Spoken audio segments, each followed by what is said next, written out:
What's the meaning of cigarette?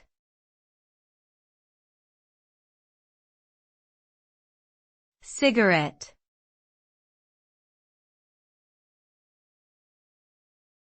Cigarette.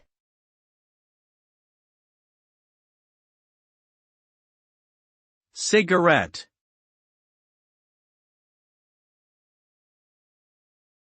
Cigarette.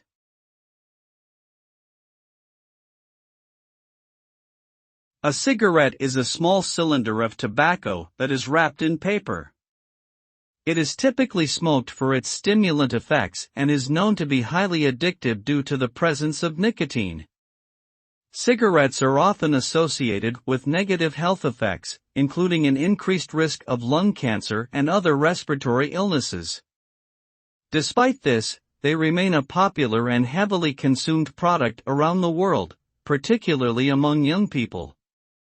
Attempts have been made by governments and public health officials to discourage smoking through education campaigns and the imposition of high taxes on tobacco products.